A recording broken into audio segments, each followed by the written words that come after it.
Alright, so I just got back from a game, and terrible game. We won, and the field players played great. I didn't. I played in goal, but every goal we conceded was my fault.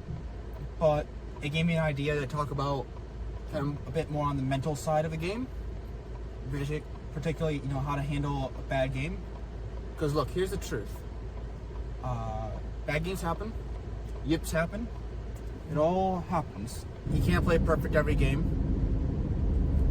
And I just want to kind of talk about it in a unscripted video. This is just me talking about my thoughts just after playing a bad game. So I said, bad games happen, and it's very easy to, when you're playing at a high level, it's very easy to be hard on yourself and to demand more, and to be very overly self-critical. The problem with that, though, is a lot of times you'll be very unfair on yourself, which actually only does more harm than it does good. Because I was that way when I played not only domestically, but even overseas. Because I was overly self-critical and very much a perfectionist. Every little thing I'd always critique. The problem with that, however, was over time, as I continued to be very, very harsh on myself, that actually hurt the mental part of my performance. Because the truth is, you can't play perfect. All right, perfection doesn't exist in football, and it rarely exists in life. So you have to understand that and self-reflect with the idea that you aren't perfect. You can't expect perfection. So there's no point. While it's okay to strive for perfection, you have to strive for perfection knowing that you'll never reach it, and you have to be okay with that. You have to accept that. I never accepted that, not until later in my career. Right? I always chased perfection, and because of that, I was always hard on myself. And that really hurt mentally, and really had a negative toll on the mental part of football for me. Because when you think like that, it only leads to burnout. You burn yourself out, you get frustrated, you want to quit, and that's a negative place to be. And you always want to maintain a positive light on yourself, for others, coaches, the team. You at least need to be positive. There's constructive criticism, there's negative criticism. When you criticize and you self-reflect, you have to do so in a constructive and positive way. It doesn't mean you're soft on yourself, doesn't mean you're easy on yourself, but while you self-reflect and while you look at and you reflect on your mistakes, you do so with a level of grace. Because, like I said, and I've said it a few times in this video, perfection is a myth in football, and bad games happen. Yips happen. It all happens. And bad games happen to the best of us. And every game is going to be a great game. The trick, though, is to give yourself grace and to be very stoic about your reflection and go, all right, this game was bad. Why was it bad? Like I said, I can self-reflect right now on my game. The reason why my game was bad is my day was bad. I didn't get right quality sleep. I didn't eat enough today. Didn't hydrate enough. And today was a very just slow day. My energy was going to this game was terrible. And that's something I can control. So like today, it's my fault. I accept it. It's important to take ownership when you fail. When you lose, when you fail, when you don't play well, it's your fault. Bad days happen, but it is your fault. Why? Because you have to look at what can you control. What can you do to make that bad game better? How can you improve from it? That's within your responsibility. So like I said, back to my game, there's a lot of things I could have done today that probably would have helped me play better. And that's on me for not doing those things. That's why I played bad. Right? I take ownership, but these things do happen. Bad games happen. So I give myself grace, but I also have to look at, all right, what can I do? What did I do leading up to this that I can improve on? What can I do post-game that I can improve upon?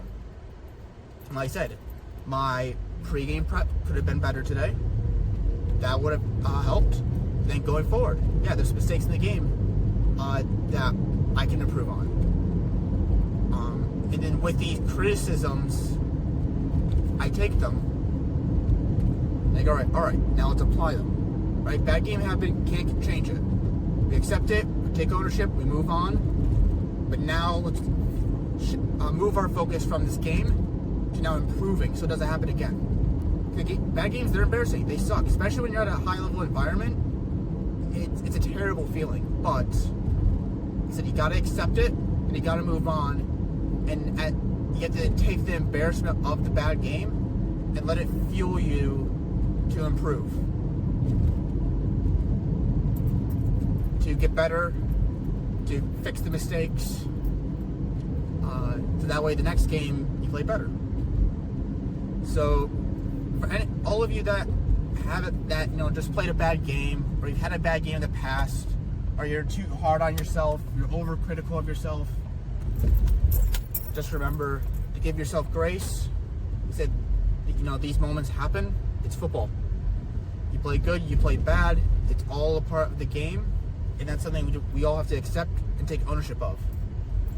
So if you've had a bad game, if you're harsh on yourself, if you just played a bad game, give yourself grace. It's all right. It's part of the game. And then take that game, reflect, look at towards what you can improve on, what can you do better, and go make those improvements. And that is how you take a bad game and you turn that bad game into a positive. Because that's the true key. All right, that's the true key. When we have a bad game, because bad games can be good, because that's how we learn. How can we take a bad game and turn it into a positive?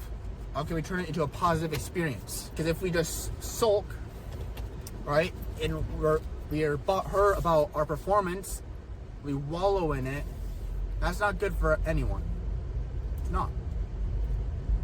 There are ways to turn it into a positive experience. That's through self-reflection and acting on change, acting on those criticisms. Not negative criticisms, but positive criticisms. But reflect. What can you improve on? What went wrong? How can you make those changes, and then go and actually change them? And you do all of that with a level of grace, knowing that these things happen and these things are good. Right? Said, bad games can be turned into a positive, a great positive. But you have to have the right mindset to think that way to do it.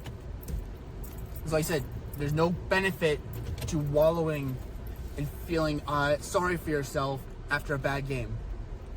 You have to take action. You have to be stoic and understand that these things happen, but they happen for a reason, and there are ways to overcome this. That is how you handle a bad game. And when we do this, instead of feeling sorry for ourselves, when we take ownership, when we reflect, when we do these things, that is how the true sign of a high-level footballer. Because that's what pros do. That's what high-level footballers do. They don't beat themselves up. Some of them do, to be fair, actually. But the best of the best are the ones that know how to take bad games and turn them into positives. How to learn from them, how to overcome bad games, and use them as a force for good to improve themselves as footballers. The bad players, the average players, the reason why they say average, the reason why the bad players never improve is because they don't know how to. They don't know how to take bad experiences and use them as moments of self-reflection and improvement. So if you want to play at a higher level, if you want to improve yourself, then take these bad games that you will have throughout your career and use them as moments for reflection and improvement. Because that is a habit, and that is a sign that if you could do these things, that you might just have what it takes to play at the next level. So that's my thoughts. Improv. Yeah. So if you've had a bad game, just played one, give yourself grace. But the game's done. accept it, take ownership, give yourself that grace, and now it's time for self-reflection and to see how can you improve from this, how can you turn this experience into a positive one.